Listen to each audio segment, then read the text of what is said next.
Բարև սիրելի հայրենագիտներ, անկներեմ պիտի խոսիմ. Dear guests, dear friends, thank you for joining us for commemorating Hrant Dink's 6th anniversary of his assassination and 6th anniversary of no justice, not finding the real killers. I'll start with a quote from Hrant Dink.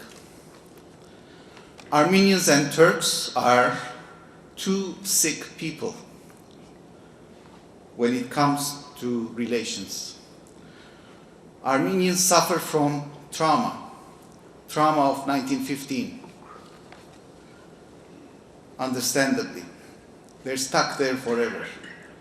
The Turks suffer from paranoia. Paranoia, the fear of consequences of accepting, acknowledging 1915. Who will cure these two sick people? Who will be their doctor? What will be their medicine? Is it a resolution of French Senate? Is it a decision by US House?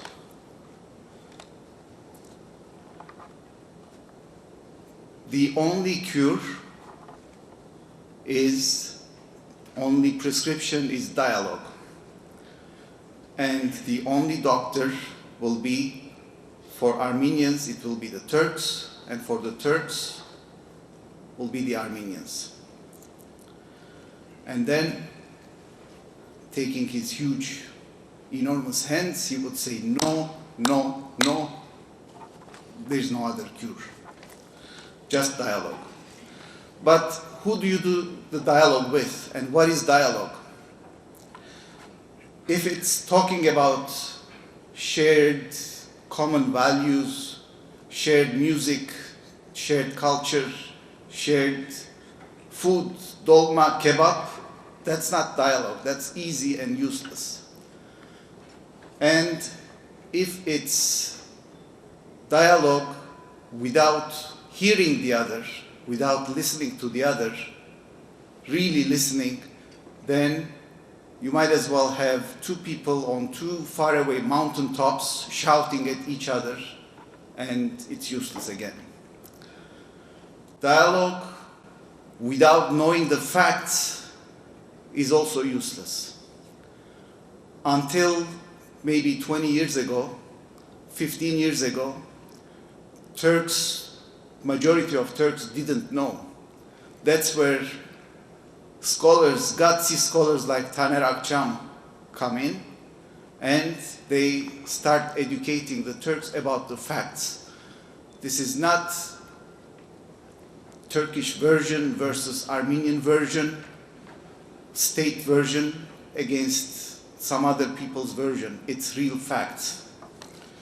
And Turks are now learning that. And only after that, as Hrant said, it will be possible to do dialogue. Hrant Dink, just shortly his biography, was born in Malatya in 1954. He moved to Istanbul with his family when he was 5 years old. After his mother and father were separated, Hrant and his two brothers went to live in the Gedikpaşa Armenian Protestant Church orphanage. The three brothers attended school there, and then in the summers, after the Gedikpaşa Church bought some land near the sea, they spent their summers at Tuzla Armenian Children's Camp. And this camp was just land, and children themselves, with their own hands, built the campgrounds, brought water and sand from the sea, and built the dining hall, dormitories, everything. And then that camp was confiscated and taken away by the government. He graduated from Bezciyan Junior High School and then went to Tbrebank. He married his childhood sweetheart, Raquel, who was from an Armenian Varto tribe from Silopi in the southeast of Turkey. And the Varto name comes from Vartan. Raquel and Hrant had 3 children, and Dink studied zoology and philosophy at Istanbul University Faculty of Science. But when his political ideas started to take over, he abandoned his studies, and he also changed his name. He was worried that his political engagement could be linked to his Armenian identity and harm the Armenian community living in Turkey, so he changed his name to the Turkish name Fırat through the court verdict. Within this period, Hrant and his wife took over the administration of the Tuzla Children's Camp, where they themselves once grew up and began looking after countless Armenian children. The camp underwent difficult times under the accusation of breeding Armenian militants there, and was finally confiscated by the state in 1983. And following the closure of the camp, Hrant was taken into custody and arrested 3 times due to his political views. In 1996, Hrant Dink took part in the foundation of Agos, the first weekly newspaper to be published in Istanbul in both Turkish and Armenian. The word Agos was used in both languages, meaning the place where the plow opens a hole in the soil to give the seed in as a source of fertility. The newspaper's policy was shaped in the light of this symbolic partnership and fertility.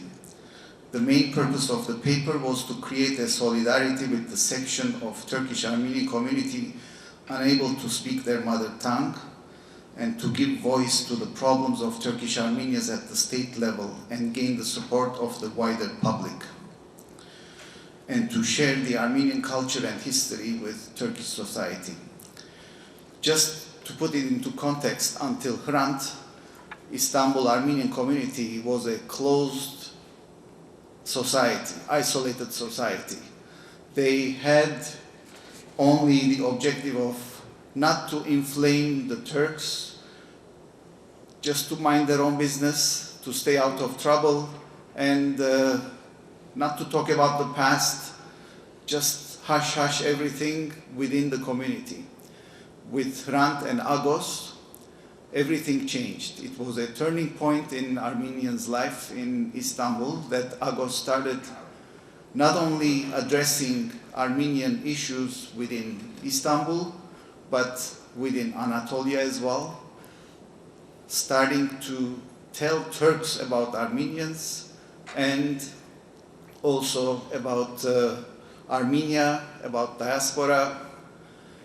So his concept of dialogue was to communicate with the Turks. That was the main reason that Agos was in Turkish. And he was a good communicator. He spoke, he wrote from his heart. And he didn't have to use the word genocide. In Agos, every week there was a corner called Geçmiş Zaman, meaning past times. And there he would put a town, a village in Anatolia, and the number of Armenians that used to live there before 1915. Number of churches, number of schools, names of them. And then what is there now today? He would put pictures of these churches or schools. There were 4,000 of them in Anatolia. And then he would put today's picture of those churches and schools in ruins or converted to some mosque or a bank or a gym or stables for animals. So without using the word genocide, he could show what's going on.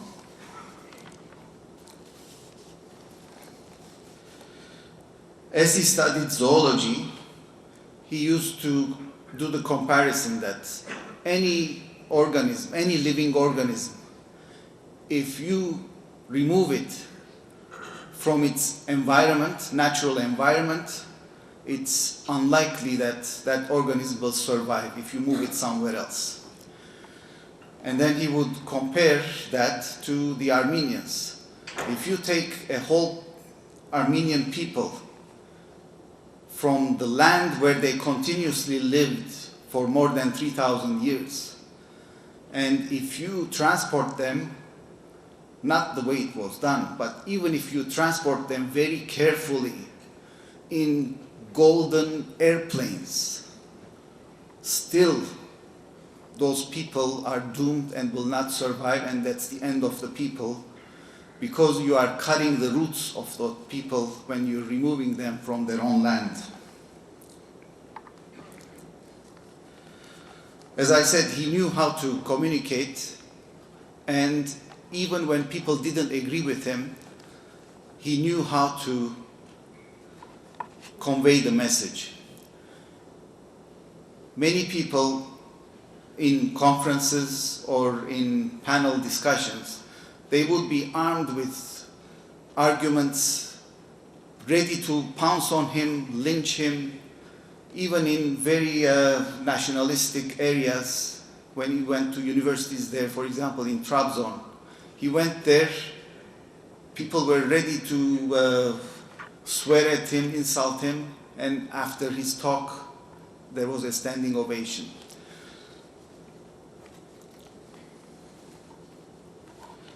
So he knew how to talk. But what I wanted to emphasize today is one thing which he also mentioned in the video, is that instead of talking about the dead, let's talk about the living, he would say. That instead of the ones who have left and went, let's talk about the ones who have stayed, the remaining Armenians. But remaining Armenians not as Armenians, but Armenians who have been lost through assimilation, through conversion, and they are living, but they're not living as Armenians. And this subject was so dear to him, even though he didn't write about this much, but he was obsessed with this topic. And I know we always talk about what Hrant did, Hrant said and wrote, but this topic was so special for him.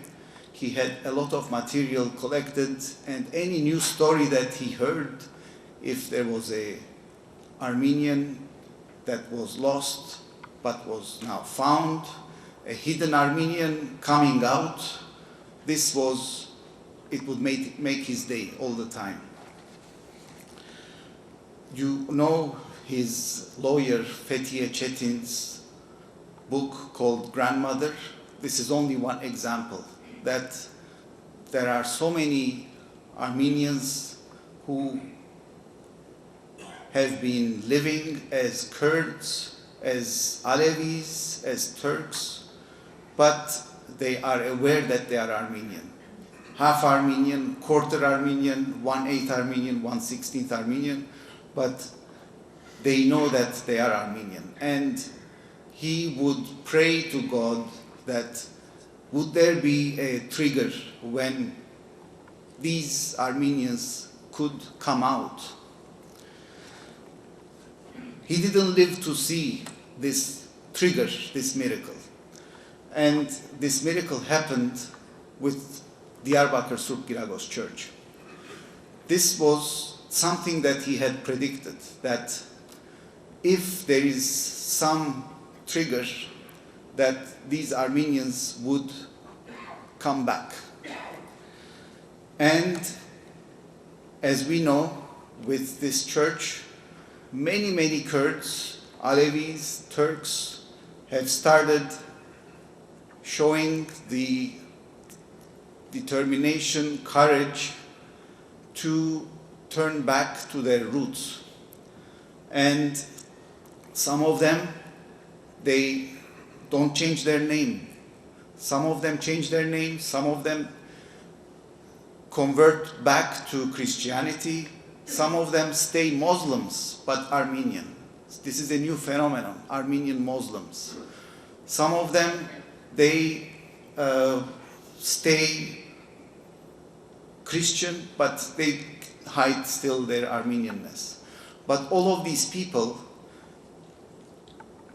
are changing, and Hrant was so obsessed with this topic. Turkey is not a homogeneous country. The people there are so diverse, and these diversities are now coming out more and more. In Turkey, there are 20 million plus Kurds. There are a lot of liberal-minded, open-minded Turks. And most of these people, they don't believe anymore. They have learned, they have read 1915 events, and they don't believe the state version anymore. And the state version has changed in the past to the brainwashed masses. They have said, as Hrant said, instead of Turks killing Armenians, they have been taught Armenians killed the Turks. Then it has changed, Armenians and Turks killed each other. Then it has changed, no, Armenians were not killed, they were only deported, but only in the war zone in the Eastern Front. And then they have also said there were no Armenians living here. So in the school system, the brainwashing changed with the state version. But as I said, now there are scholars who have started giving the facts.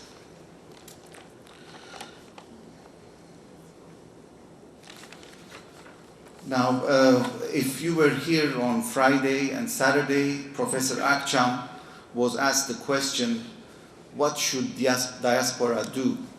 How can they help move the recognition or other issues, advance them?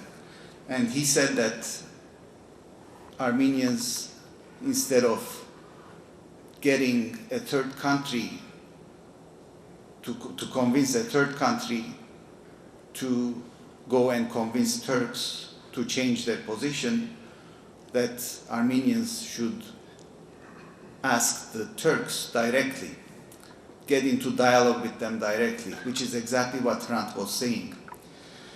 And as I said, when we say Turk, we mean people in Turkey, and all these civil society people that Professor Akcam had mentioned. In addition to that, I'm suggesting that we should also try to engage, to interact with these hidden Armenians who want to come out even more and more. And this issue was taboo when Hrant was alive, but now it's becoming more and more understandable that the numbers are incredibly shocking of these hidden Armenians. And through independent studies, if you just conclude the numbers, you come up with the shocking, amazing number that it exceeds the population of present-day Armenia. So these people need to be engaged, and they have started organizing around these concrete reconstructed churches, reconstructed buildings, and there are 4,000 of them. After Diyarbakir, another one is now starting in Malatya, Hrant's hometown. And there are plans in Van and in Sivas and in other places. And just recently, we heard that Armenians, not Armenians, but people from, just give me a sec.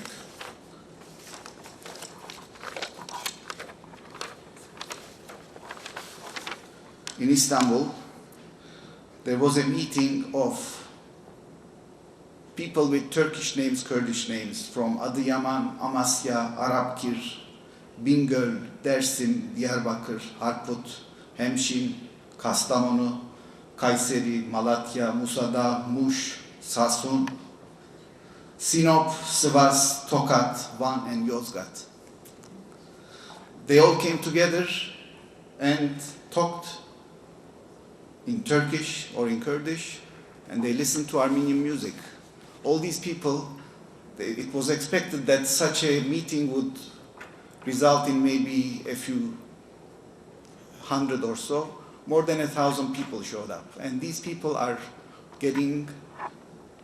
needing or to be organized.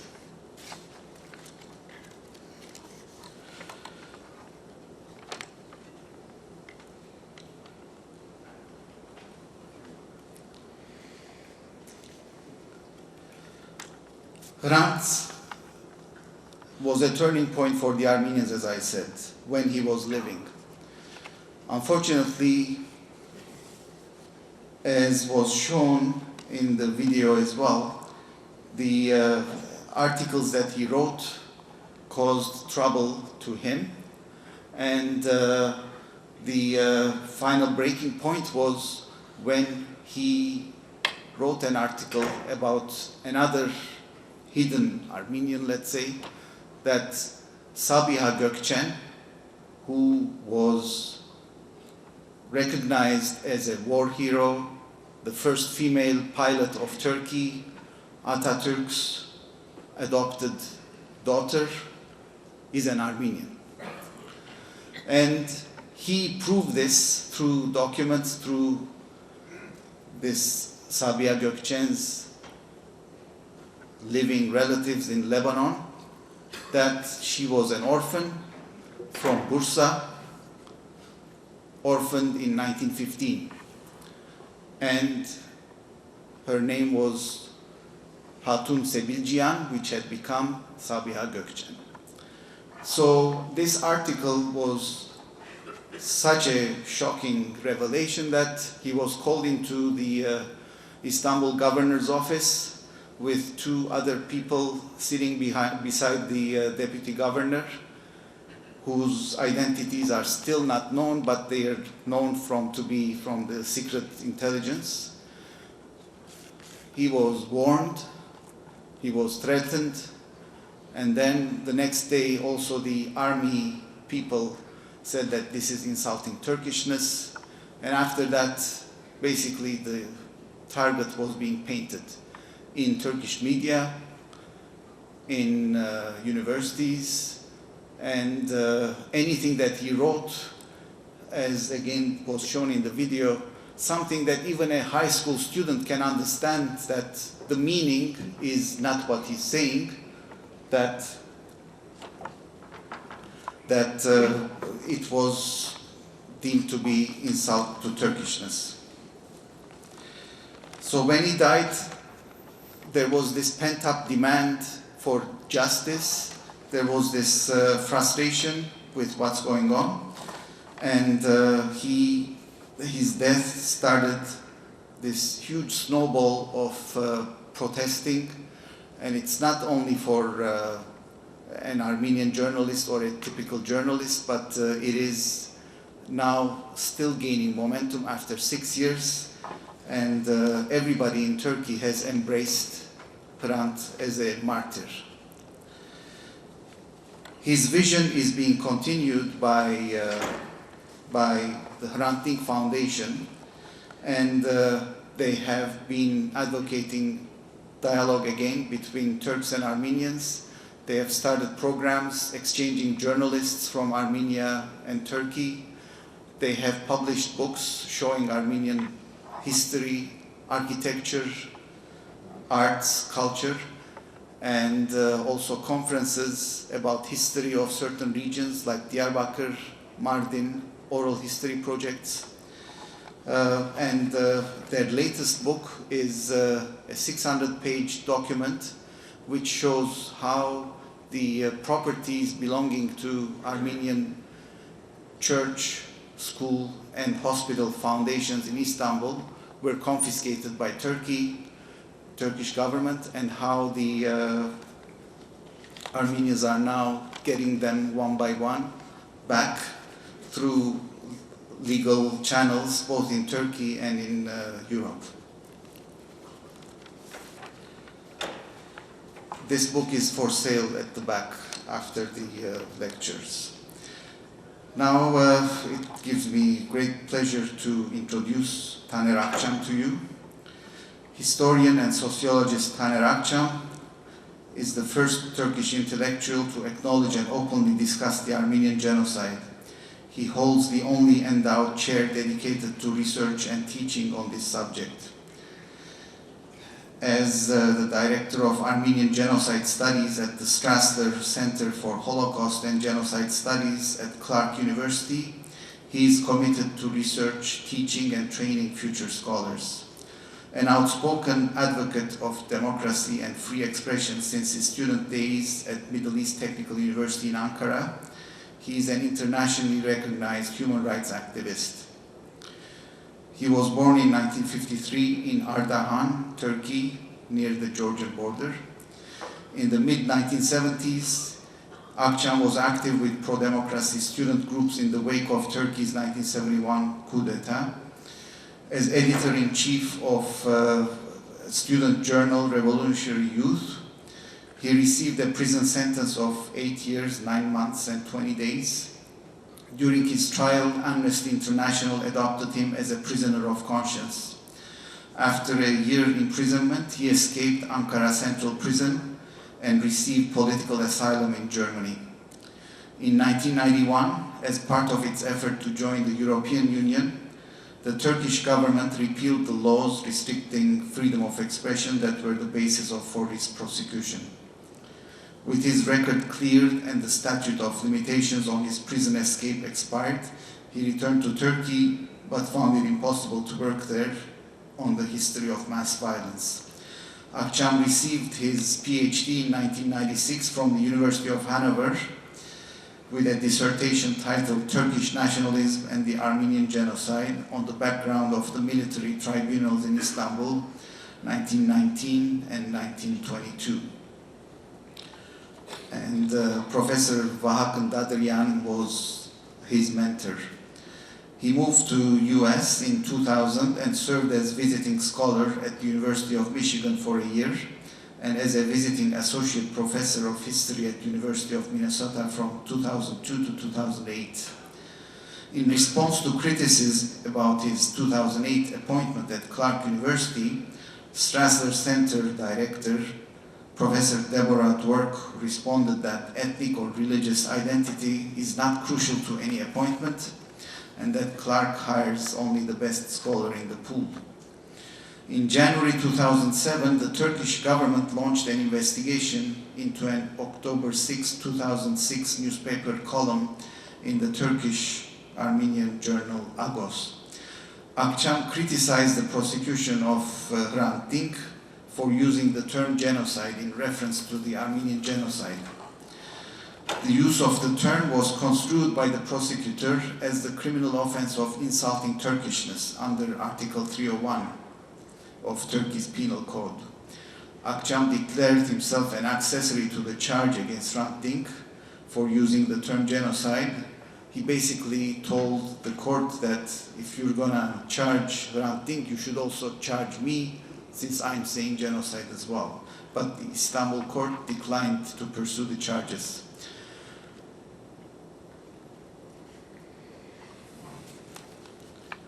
On February 16, 2007, Canadian authorities detained Akcam, who was scheduled to lecture at McGill. The cause for his detention was his Wikipedia page, which had been corrupted by Turkish ultranationalists who had labeled him a terrorist. Such politically motivated attacks culminated with the 2008 discovery that the ultra-nationalist terrorist group Ergenekon had orchestrated a campaign against him. The investigation revealed that Akcam's name was included in a list of Ergenekon assassination targets. Despite these threats, Akcam went back to Turkey for Hrant's funeral in 2007. Fearing prosecution under Article 301, Akcam filed a case against Turkey in the European Court of Human Rights. In October 2011, the court ruled in his favor, making it possible to use the term genocide without legal consequences.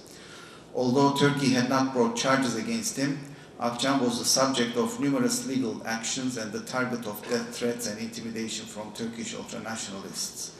The court agreed with his claim that he faced risk of prosecution despite amendments having been made to the Turkish law.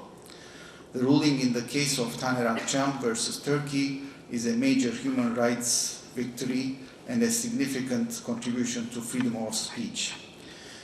His books are both in English, German, Turkish, and his latest book is The Young Turks' Crime Against Humanity, The Armenian Genocide and Ethnic Cleansing in the Ottoman Empire, which was sold here on Friday evening. His other books are Shameful Act, Armenian Genocide and the Question of Turkish Responsibility, From Empire to Republic, Turkish Nationalism and the Armenian Genocide, and many, many other books and papers.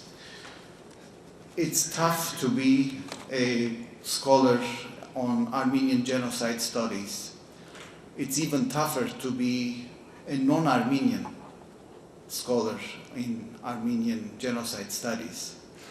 And it's the toughest and the most dangerous to be a Turk studying, being a scholar for Armenian genocide studies. So now it's a pleasure for me to invite Taner Akcam to give us his speech.